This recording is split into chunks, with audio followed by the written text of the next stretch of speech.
Bien le bonsoir chez vous, mesdames, messieurs, et bienvenue dans ce tout nouveau numéro de votre émission sportive Speed Sport sur Speedline Télévision. Au menu de votre émission, nous allons parler de la Super League Pro. Nous allons parler de ce match qui opposait AS Cotonou à Banigansé au stade René Pleven de Cotonou. Le championnat béninois, la Super League Pro en est à sa moitié. Nous allons faire le bilan de cette mi-saison. Nous allons parler de la D1 féminine et de la D2 également.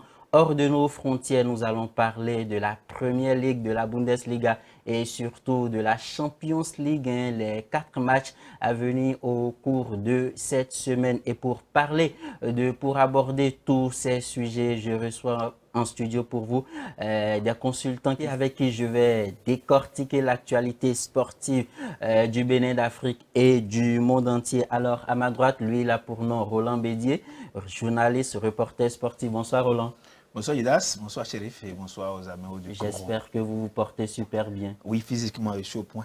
Alors, merci de nous honorer de votre présence dans nos locaux une fois encore. Alors, vous n'êtes pas seul à partager ce studio avec moi puisque je reçois un autre consultant. Il a pour nom Chérif Montieoua. Bonsoir Chérif. Salut Gildas, salut Roland, salut à tous les téléspectateurs. La semaine, elle a bien démarré, j'espère. Ah oui, très bien démarré, je rends grâce à Dieu. Merci en tout cas à vous aussi de nous honorer de votre présence et nous entrons dans le vif du sujet avec la Super League Pro. Le bilan de cette mi-saison, Bédier, quel bilan vous faites de cette mi-saison de la Super League Pro? Oui, je pense que le championnat béninois, la Super League Pro a connu la première phase a connu son épilogue hier, après la 12e journée, le classement est là. Dragon, un club, pour ne pas dire un vieux briscard qui vient en tête avec 24 points. Dragon, faut le rappeler, et c'est quand même 13 fois champion du Bénin. Donc, je pense que la concurrence est rude. Les équipes qui travaillent dans l'ombre, qui travaillent dans les coulisses, commencent pas à montrer leur muscle. Donc, ce n'est plus chaque fois Coton FC et Lotto FC, Dragon, qu'on pensait partir complètement et revenir. Je pense que c'est vraiment important. Il faut mettre un accent sur le travail qu'a abouti le staff, à partir du président jusqu'aux joueurs, parce que je pense que ce résultat, ce n'est pas forcément à mettre à l'actif rien que des joueurs. C'est à partir du président, du staff. Il y a une consigne qui a été véritablement donnée. Il y a un langage d'ensemble qui a été donné. Et c'est ça les joueurs ont respecté. Parce qu'on ne rappelle plus de ce classico dragon requin. On pensait que c'est déjà mort. Ce n'est plus considéré au Bénin. C'est désormais l'autopopo et Coton FC. Alors, pour cette mi-saison, Coton, qui est champion en titre, qui a eu du mal à reprendre et qui a eu du mal, mais petitement, Coton est en train de venir et de l'autre côté, en tête du classement, il y a Dragon qui est là, il y a Dadja, il y a Lotopopo, il y a Banigansé, des clubs qu'on n'attendait forcément pas à la tête, en haut, voilà, du classement du championnat béninois. Oui, exactement, c'est le cas, oui, des équipes qui se sont révélées justement comme Dadja et Dragon. C'est la belle surprise voilà, de cette première phase aller. On espère que ces deux équipes ne se disent pas tout de suite, ouais, on est premier, que on connaît ces jeunes garçons. Habituellement, quand on est premier, on veut faire la fête, on veut chercher de belles filles. Il faudrait qu'ils gardent le cap, il faudrait qu'ils gardent cette dynamique qui leur a quand même permis de travailler et d'arriver à ce niveau. Ça a quand même permis, cette première phase quand même, nous a quand même permis, je dirais, de révéler quand même les effets pervers de Coton. Voilà, Coton qui était régulièrement champion il y a 2 ans. Ça voudrait dire qu'il y a un travail dans l'homme qui se fait par ses potentiels concurrents. Après, la déception vient de Requin et d'Aspac. Voilà, les deux vétérans quand même de ce championnat, des deux équipes quand même qui ont eu une histoire assez longue, parlant du championnat béninois. Ça déçoit un petit peu. On aurait pu quand même les voir tituer ou aller tituer les gros pour essayer d'aller concurrencer pour la course au titre. C'est un petit peu décevant. C'est vrai que d'ici 2 ans, il y a de cela 2 ans ou une année, ils se sont juste contentés de la Ligue Pro Suite. c'est déjà une fierté de les voir en Super League Pro. Mais après, on aurait pu quand même les voir titiller les gros, à savoir Coton, Dragon et Banigansé quand même qui sont à la tête de ce classement aujourd'hui. Voilà. Alors, avec la complicité de la réalisation, nous allons revoir ce classement et les différents matchs qui ont été joués ce week-end. Et il y a eu Ayema qui a perdu à domicile face à Dynamo 1-0. Coton, ça fait longtemps qu'il n'a plus gagné avec un large score. Coton qui a battu US Cavalier 3-1 à domicile. Dadje FC, la grosse surprise de ce week-end, a perdu à domicile 2-0 face au Dragon. AS Cotonou au stade René Pleven qui a battu Banigansé 1-0. Damissa, voilà la grosse surprise également de ce week-end qui était dernier de ce championnat, qui était dans la zone de relégation, a eu raison des requins de l'Atlantique 3-0. AS Sobemap a battu Lotto FC 1-0 et Espoir de Savalo n'a pu faire qu'un nul à domicile face à JS Pobet et AS Takounen et Aspac se sont neutralisés sur le score nul et vierge de 0 but partout. Les conséquences au classement, Dragon FC vient à la tête de ce championnat de cette Super League Pro avec 24 points, suivi de Dadje 23 points. Lotto Popo pointe à la 3e place avec 22 points. Banigansé 4e avec 22 points également. Dynamo d'Abomey 5e avec 20 points et Coton de Huida 6e avec 20 points également. Les deux derniers sont Ayema avec 10 points et Requin de l'Atlantique qui ferme la marche 16e avec 7 points. Alors Roland, à quoi peut-on s'attendre puisque la reprise de la Super League Pro c'est dans 2 semaines? À quoi pourrait-on s'attendre pour cette reprise, durant cette reprise-là? Oui, on a pratiquement 2 semaines avant d'entamer la deuxième phase de ce championnat. Donc, les équipes qui n'ont pas pu montrer le muscle, qui n'ont pas performé, cette fois-ci, vont travailler dans l'ombre. Les coachs et les entraîneurs sont conscients, ils ont reçu une bonne leçon avec les joueurs. Je pense que les différents staffs vont beaucoup travailler, chercher les ressources, les qualités intrinsèques qui sont dans ces équipes. Je ne sais pas s'il y aura un vide de transfert des joueurs, je ne pense pas. Mais quand même, ce qui est sûr, il y aura des joueurs qui sont à la tour, qui sont au banc, qui ont ces performances, qui peuvent aussi apporter quelque chose aux différentes équipes. Donc, ils vont surtout baser sur les ressources qui sont au banc et travailler. Quelles consignes donner véritablement aux joueurs pour que nous ayons encore une rude concurrence pour la phase de retour. Alors, on espère que ces 2 semaines-là vont permettre à certains clubs de récupérer des joueurs cadres qui sont blessés. Et je le disais tantôt, au stade René Pleven de Cotonou se jouait ce samedi le match entre AS Cotonou et Banigansé qui s'est soldé sur le score de 1-0 en faveur de AS Cotonou. Le résumé avec la réalisation.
Un but à 0 en faveur de AS Cotonou qui grimpe au classement au terme de cette rencontre. Le coach de AS Cotonou plutôt fier du résultat. Dans sa globalité, puisque nous prenons le gain de la partie, moi je me sens satisfait par rapport à ce que mes joueurs ont produit ce soir.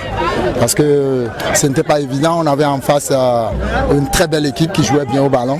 Alors prendre le dessus sur une équipe pareille, ce n'est que satisfaction. Oui, sûrement nous allons continuer dans cette dynamique. Vous savez, nous avons lâché des points à des moments donnés sur certaines journées où nous avons perdu sur certains détails.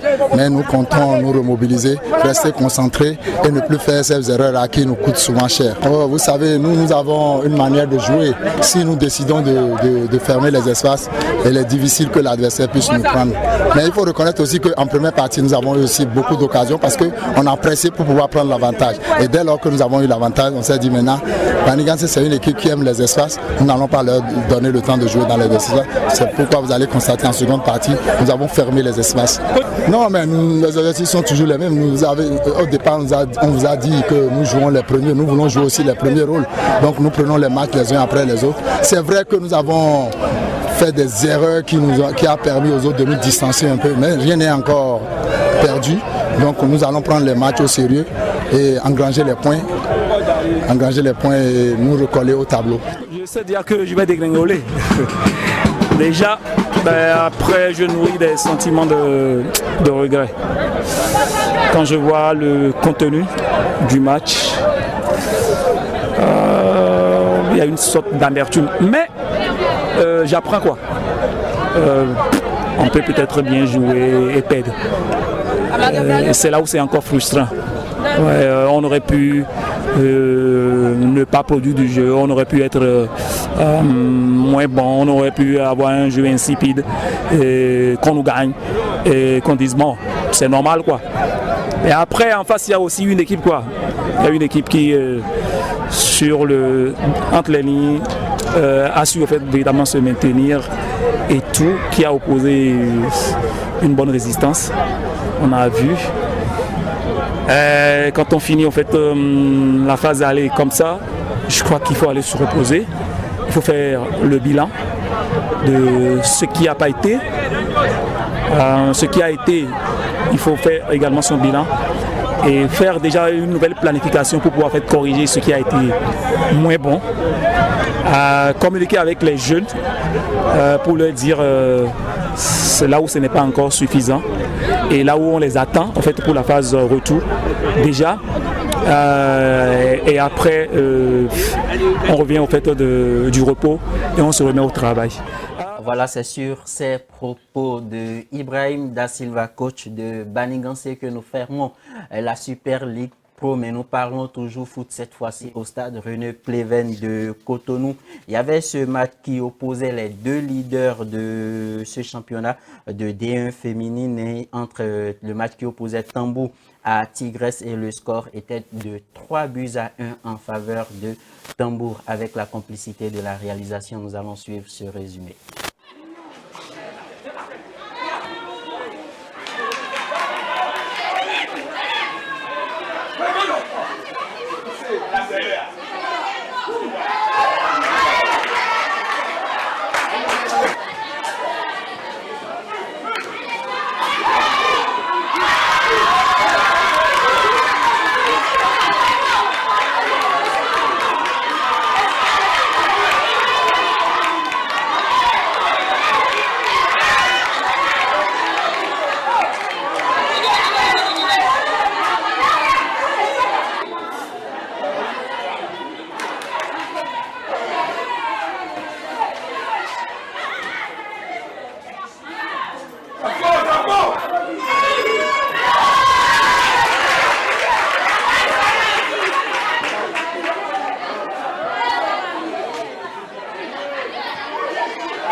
tout cas de très beaux buts indignes de joueuses qui évoluent dans de très grands championnats. 3-1, c'était le score final en faveur de Tambou qui a battu Tigresse. Alors nous allons continuer notre émission et cette fois-ci nous allons avec nos invités en studio parler de cette nouvelle fédération qui a vu le jour en République du Bénin. Il s'agit de la Fédération béninoise de mini-foot. C'est une nouvelle fédération, une nouvelle discipline sportive, celle du foot, mais du foot joué autrement, avec moins de joueurs, avec pas sur tout le terrain, mais avec la moitié du terrain. Et nous allons suivre le président de cette fédération béninoise de mini-foot qui nous donne tout le détail, tout ce qu'il faut savoir sur cette fédération.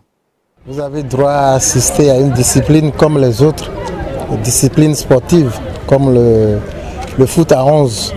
Mais cette fois-ci, c'est le foot à 6, c'est-à-dire 11 joueurs qui évoluent sur le terrain par rapport au foot normal. Mais ici, c'est 6 joueurs qui évoluent sur le terrain.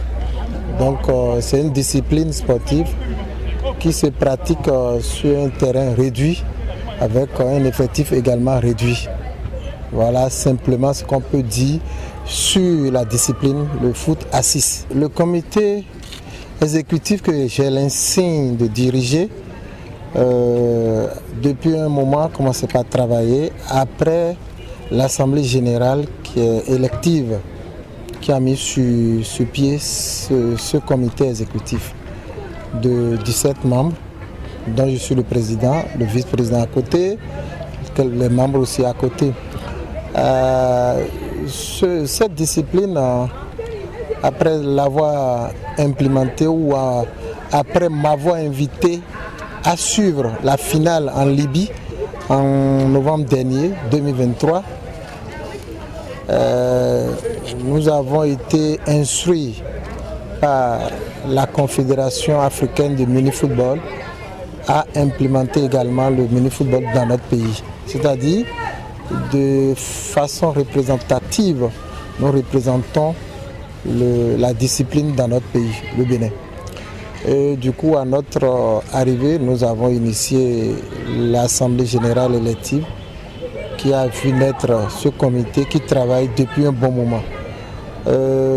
À travers les activités, les réunions du comité exécutif, nous avons pu installer 2 ligues, à savoir la Ligue du Nord et la Ligue du Sud. Ces 2 ligues vont s'occuper du championnat proprement dit dans notre pays. C'est-à-dire dans la zone sud, c'est la Ligue Sud qui s'occupe du championnat. Dans la zone nord, c'est la Ligue Nord qui s'occupe du championnat. Et le comité exécutif parraine tous les championnats. Vous devez comprendre que le championnat sera organisé pour la première fois dans cette discipline dans notre pays. Et nous sommes en train de travailler pour que les équipes puissent s'inscrire, les équipes qui doivent jouer le championnat puissent s'inscrire. Nous avons pour le moment, je dis pour le moment, 3 catégories. Il y a les seniors, il y a les vétérans et puis il y a les femmes. Je voudrais également dire que nous préparons également notre expédition sur la Libye pour représenter le Bénin pour la CAN, la Coupe d'Afrique de mini-football qui aura lieu en mai. Je n'ai pas encore précisément la date, mais en mai en Libye. Nous avons initié un grand tournoi en janvier-février qui a regroupé une vingtaine d'équipes. Au cours de ce tournoi, nous avons pu sélectionner une équipe de 20 joueurs environ. Et c'est cette équipe qui est en train de suivre les séances d'entraînement maintenant pour préparer cette CAN en mai prochain en Libye.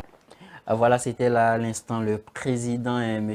Germain, président de la Fédération béninoise de mini-football. Alors, Chérif, le mini-football désormais a une fédération ici au Bénin. C'était une discipline qui n'était pas forcément connue de tous. Oui, Gilda, ce n'était pas une fédération qui était connue, mais c'est déjà une bonne nouvelle.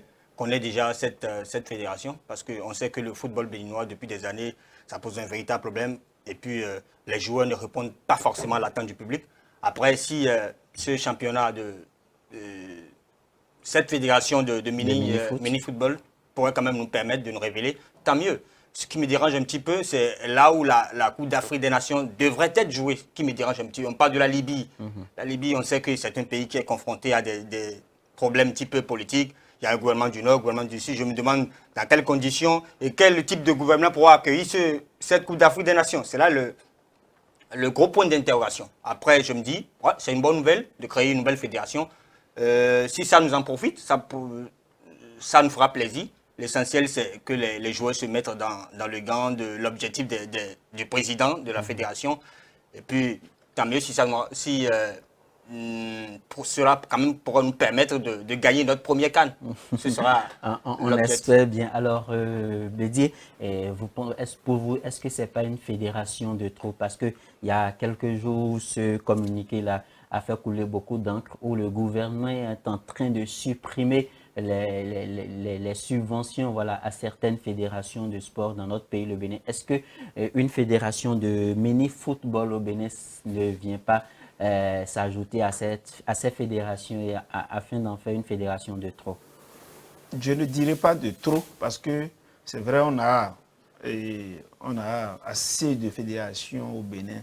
Mais demande-toi et moi, est-ce que véritablement c'est toute cette fédération-là qui montre véritablement qu'elle existe, leur performance? Sans vous couper, sans vous arracher la parole, on a eu à constater qu'avec le football, le Bénin n'arrive pas à émerger. Pourquoi ne pas songer à créer d'autres fédérations ou à prendre ces sous-là pour financer les autres fédérations, par exemple dans l'athlétisme et dans d'autres disciplines sportives que le football? Je pense que si ce que le président dit est clair, ils ont été instruits par le gouvernement béninois, mais c'est la fédération africaine, par l'instance africaine pour mettre en place cette fédération. Donc je pense que ça ne vient pas du Bénin, ça ne vient pas du gouvernement du Bénin.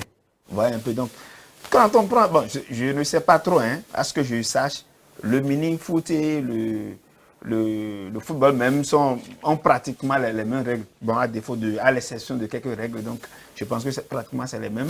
Les joueurs qui n'ont pas forcément la possibilité, bien l'opportunité de jouer dans le foot, peuvent s'engager dans le mini-foot. Je pense que c'est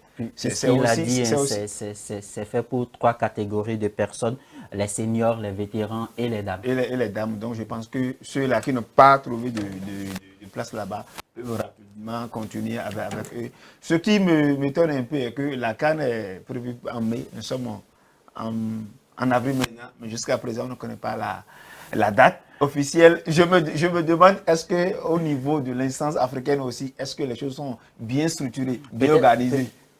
Peut-être c'est lié à ce que disait Chérif tout à l'heure. Est-ce que ce n'est pas à cause de la crise qu'il y a actuellement en Libye? Point d'interrogation. En tout cas, nous allons souhaiter bonne chance à nos guépards qui vont nous représenter à cette Coupe d'Afrique en mai prochain. Et à l'issue de cette CAN-là, nous allons suivre le sélectionneur, le tout premier sélectionneur des guépards de mini-foot du Bénin, qui pour lui, le Bénin, voilà, n'a pas une chance de remporter cette compétition, mais c'est une manière pour le Bénin de se faire connaître sur la scène continentale. Nous allons suivre l'entraîneur des guépards mini-foot. On a commencé il y a 2 semaines la préparation. Et au bout de 2 semaines, on a voulu jouer un match. Et ce qui est sûr, vous avez vu la première mi-temps. On mène 1-0. C'est déjà une prouesse. Maintenant, la reste, on verra.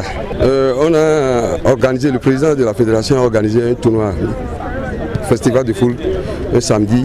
Et c'est suite à cela qu'on a fait la sélection. Nous avons appelé les coachs qui ont fait la sélection pour l'équipe nationale. On est à l'étape de la sélection, on a fini la sélection. Et la semaine qui finit là, on a fait une préparation physique extensive. Donc la semaine prochaine, on va passer à intensif et préparer l'équipe pour la compétition dans les semaines qui viennent. C'est la première fois de l'équipe mini-foot. Et je suis le premier entraîneur aussi. Sans championnat, sans rien. On va à une CAN, une Coupe d'Afrique. Il faut aller jouer et la petite vient en mangeant.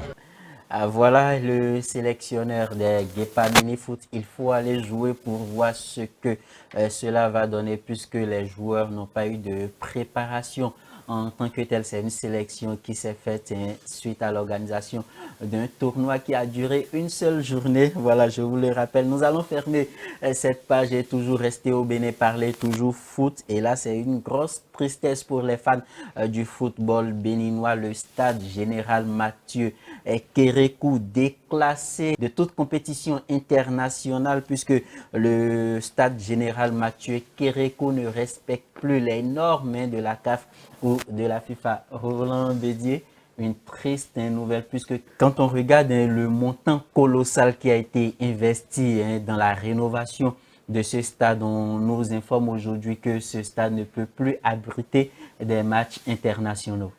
Bon, Chidas, tu vois un peu, c'est un véritable problème, c'est un scandale et il faut en parler. Moi, je pense que le gouvernement est au courant parce que je ne vais pas trop m'appesantir sur le gouvernement. C'est le ministère des Sports qui a dirigé les travaux, la rénovation. Ce n'est pas qu'on nous a construit un stade. Le stade est construit, ça fait des années.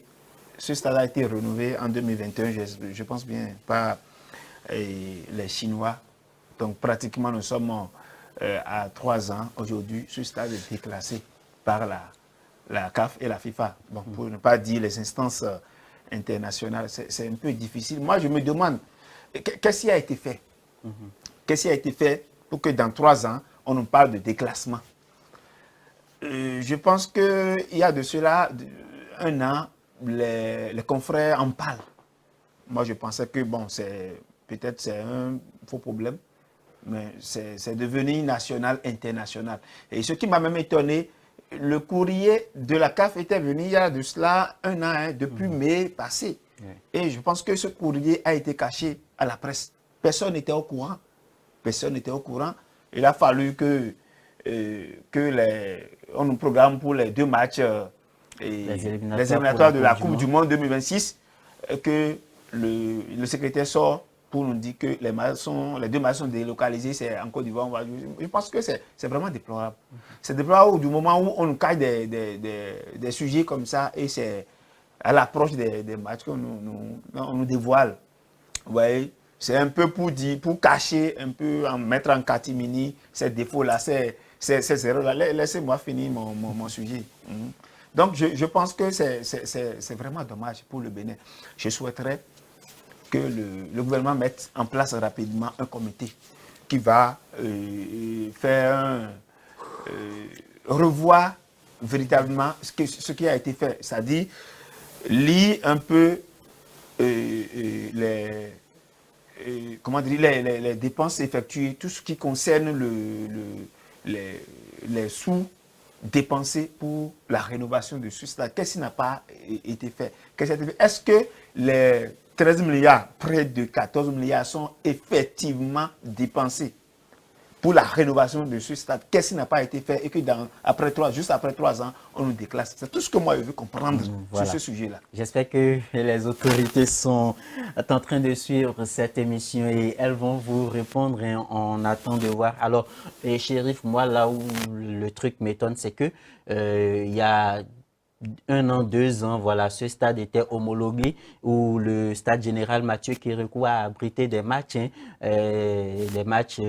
internationaux, voilà, des pays qui sont venus solliciter notre stade pour jouer leur match sur ce stade-là. Mais aujourd'hui, c'est toujours ce même stade-là qui est en place. Mais qu'on vienne nous dire que ce stade ne respecte plus les normes de la FIFA, voilà, ou de la CAF, je n'ai pas compris. Est-ce que vous pouvez expliquer ou bien vous avez une idée de ce qui est en train de se passer actuellement? Gilda, c'est embêtant, c'est insultant.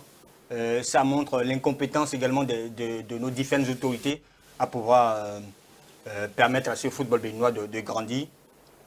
nos confrères et nous, mais également, on a tendance à tacler les joueurs, on a tendance à taper sur les entraîneurs chaque fois qu'on a des défaites. Mais c'est à partir d'abord des autorités.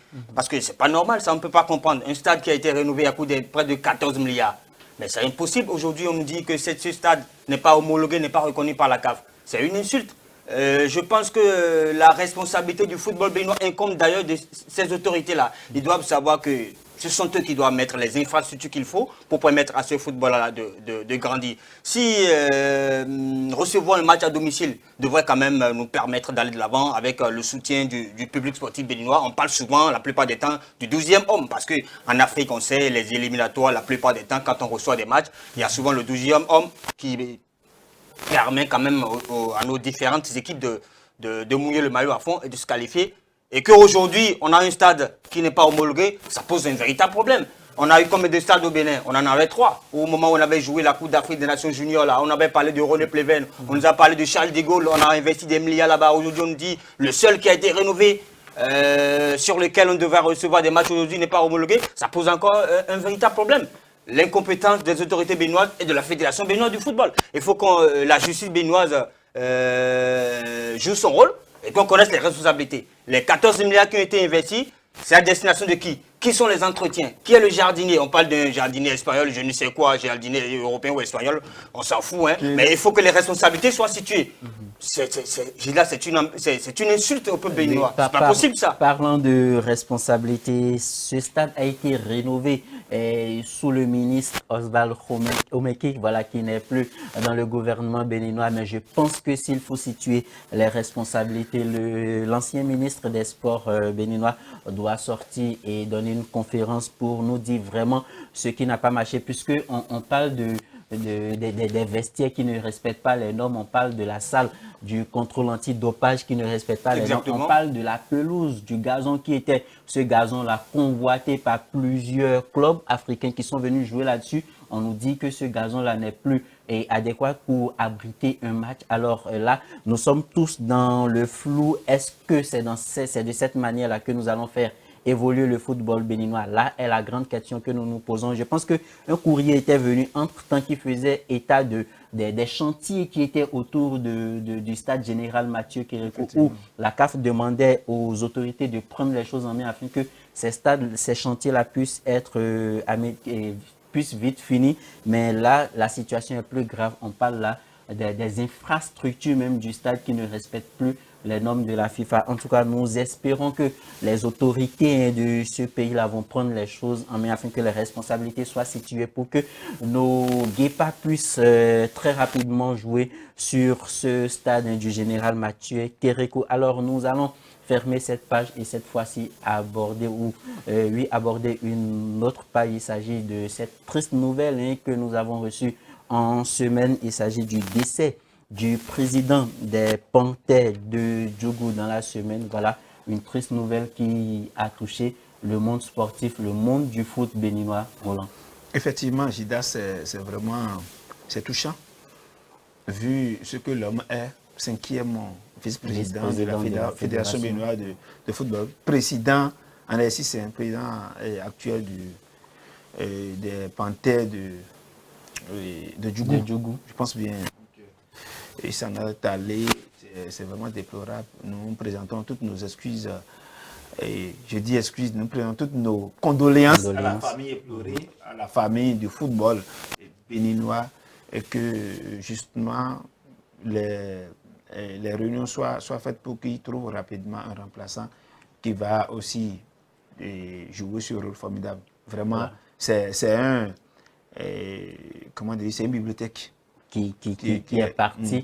Alors, avec la complicité de la réalisation, nous allons essayer de joindre le chargé de communication des Panthères de Djougou. J'espère qu'il sera disponible pour nous donner un détail, voilà, sur cette disparition du président des Panthères de Djougou. Alors, Chérif, une nouvelle qu'on ne souhaite pas aux autres clubs de notre pays. Nous sommes en plein championnat. C'est vrai que les Panthères de Djougou évoluent en Ligue Pro Suite, ce qui est égal à la 2e division, voilà, du championnat béninois. Oui. Alors c'est sûr que ça sera un coup dur pour ces joueurs-là qui auront peut-être du mal à s'envoler dans ce championnat. Ah oui, clairement. C'est une déception, c'est une mauvaise nouvelle parlant de la mort d'un personnage.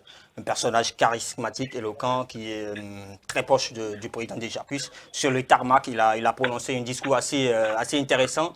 Il a même fondé en lame entre griffes pour l'amitié entre les deux hommes. Je pense que l'héritage qu'il a laissé derrière lui, c'est un grand héritage du football. Voilà, on espère que... nous sommes, je ne vous arrête pas, nous sommes en direct avec le chargé de communication des Panthères de Djougou. Bonsoir. Bonsoir, chers amis sportifs, et bienvenue dans la commune de Djougou. Comment est-ce que vous vous portez à Djougou? J'espère que tout se passe bien. Le carême, la fin, c'est pour demain. Oui, tout se passe très bien. On remercie Dieu qui nous a montré les derniers jours des carêmes. Et si tout va bien, la communauté musulmane de Djougou se prépare déjà pour bien accueillir la fête du Ramadan. Voilà. Alors, vous êtes chargé de communication de l'équipe des Panthères de Djougou. D'entrée de jeu, nous vous présentons nos sincères condoléances suite à la disparition du président de ce club-là, le 5e vice-président de la Fédération béninoise de football, quelqu'un que vous connaissez bien. Alors, est-ce que vous pouvez nous dire un tout petit peu les conditions, vous pouvez nous parler des conditions de son décès? Il faut savoir que Dieu a donné et puis Dieu a repris encore. Radji Soumanou, président des Panthères de Djougou, et comme vous venez de le dire, c'est quel vice-président de la Fédération béninoise de football vient de nous quitter. Et comme je le disais, Dieu a donné, Dieu a vraiment repris. Et on ne peut rien dire sur cette affaire. Voilà un homme qui a prié le jeudi dernier avec ses amis.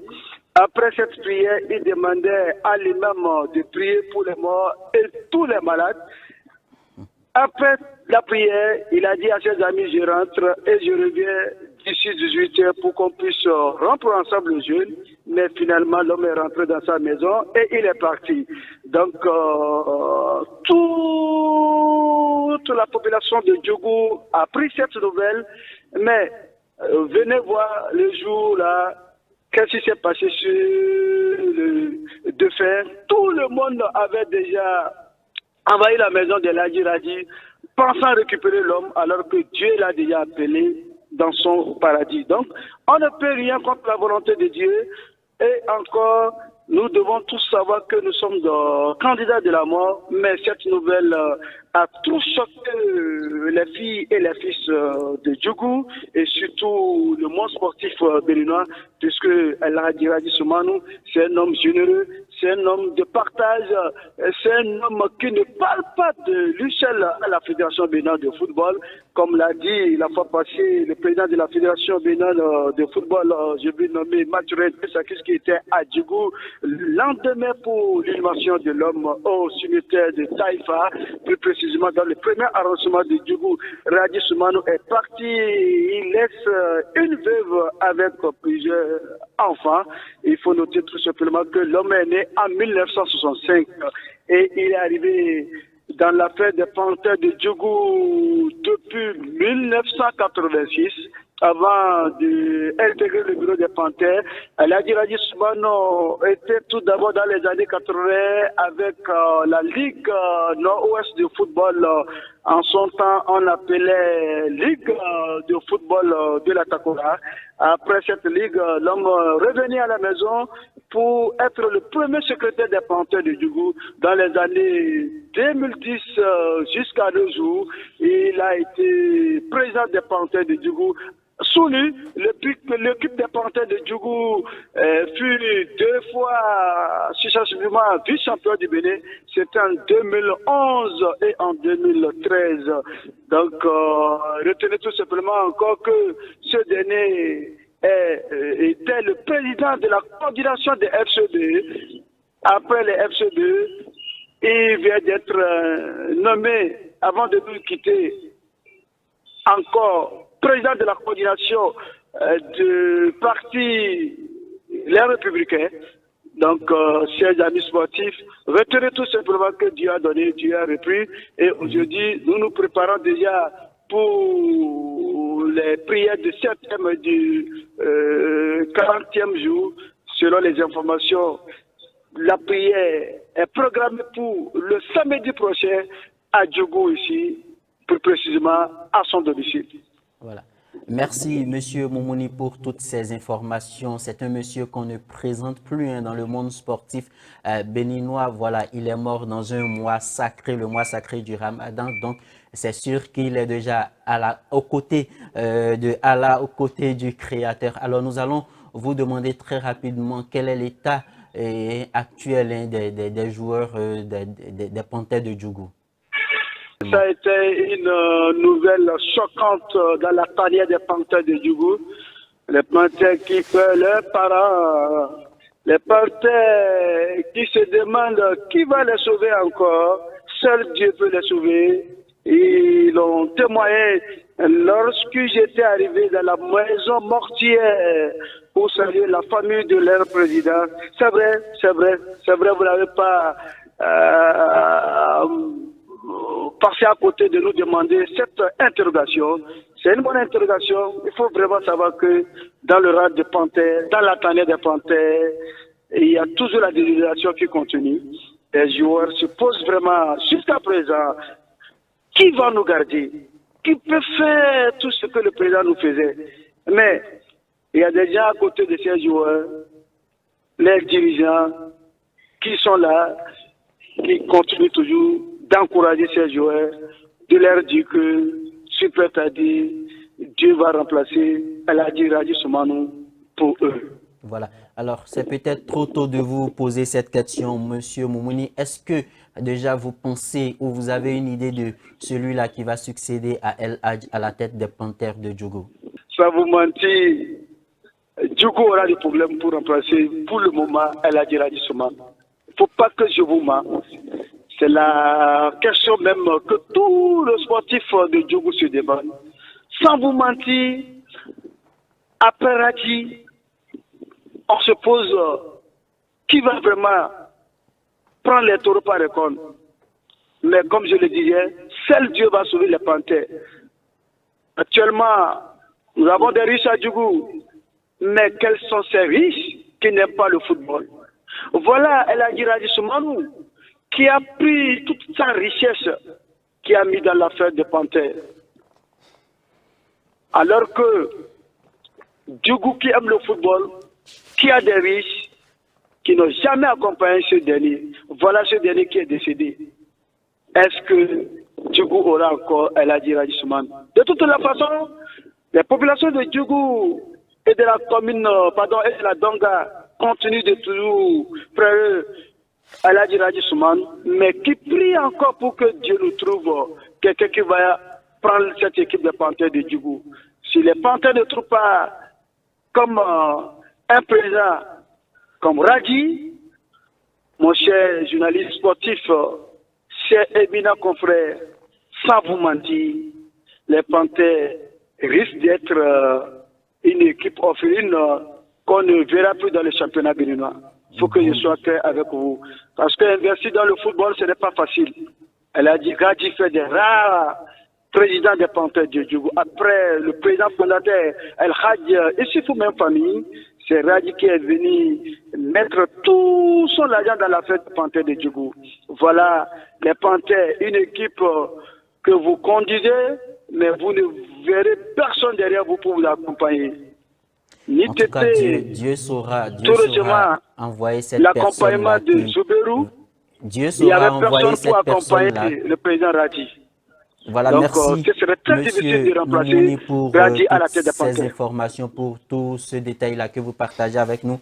Nous sommes de cœur avec vous. La presse sportive béninoise est de cœur avec vous, avec l'équipe des Panthères de Djougou. Et nous allons prier afin que le Seigneur lui-même puisse envoyer cette personne-là qui ne va pas laisser les Panthères du Djougou sombrer, descendre au plus bas, mais plutôt les ramener au sommet du championnat béninois. Merci à vous, Monsieur Moumouni, et nous allons vous tenir informés, ou vous allez nous tenir informés de l'avancée des choses. Merci beaucoup, chers amis sportifs, et à la prochaine. Merci beaucoup.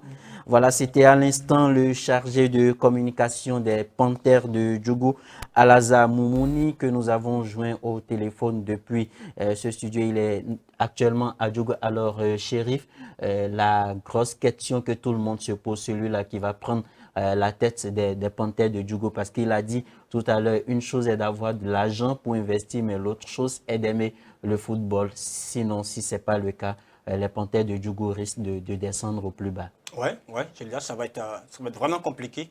Parce que là, il vient de le dire tout à l'heure. Il a dit qu'à Djougou, il n'y a pratiquement pas des personnalités influentes qui auraient suffisamment de moyens qui soient capables de l'investir dans le football. C'est là le gros problème, en fait. Sinon, j'allais peut-être dire, après le président, il pourrait avoir un vice-président. Attention à ne pas tout de suite chercher à se faire partager, à tout de suite chercher sa part du gâteau pour embrouiller le deuil régional ou communal. Voilà. Donc, ce serait vraiment difficile, mais on n'est pas obligé de le faire remplacer par une personnalité de Djougou. Les Panthères de Djougou, c'est un grand club du Bénin. Toutes les autorités ou les personnalités, que ce soit à Cotonou, à Boïcon, peuvent s'imprégner. S'ils ont les moyens de prendre ce club en main, tant mieux. Voilà. C'est sur cette information que nous fermons cette page, cette rubrique Afrique Foot pour aborder la prochaine rubrique. Il s'agit de Tour d'Europe.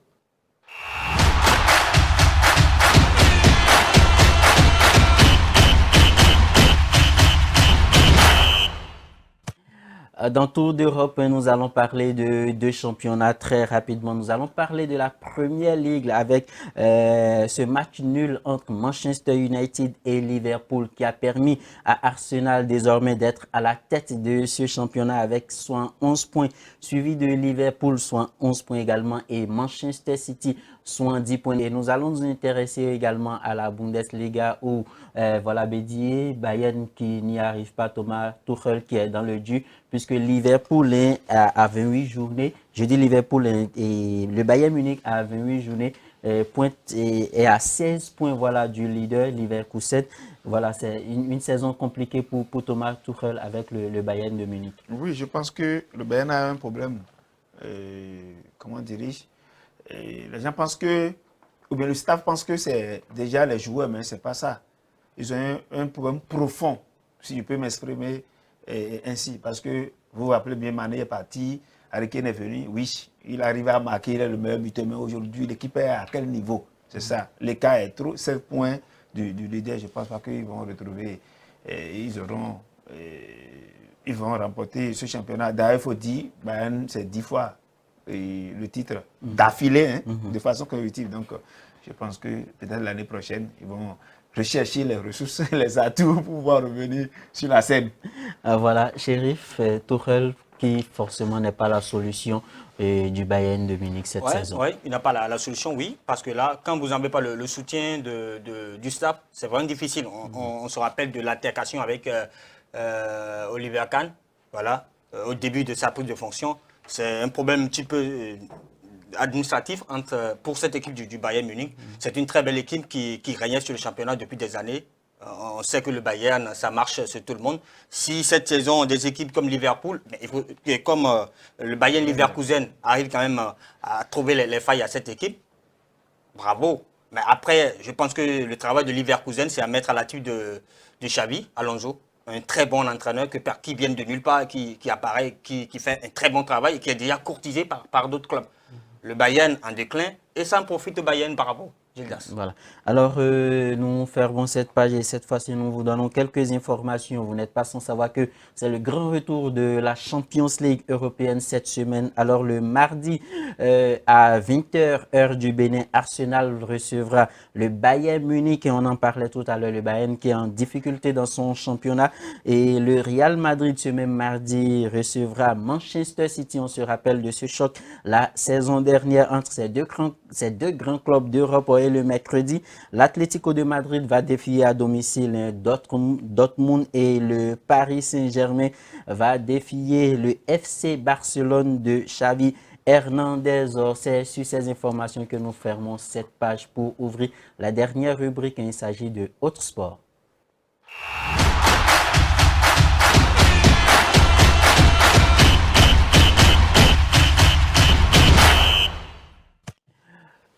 Dans autre sport, nous allons parler de nos Guépas médaillés d'or aux Jeux africains d'Accra. Odile Aronwanou et Marie-Rose Laleye ont été accueillis triomphalement à Cotonou par le ministre des Sports Benoît Dato. Rappelons qu'elles ont été championnes respectivement en heptathlon et en bras de fer sportif.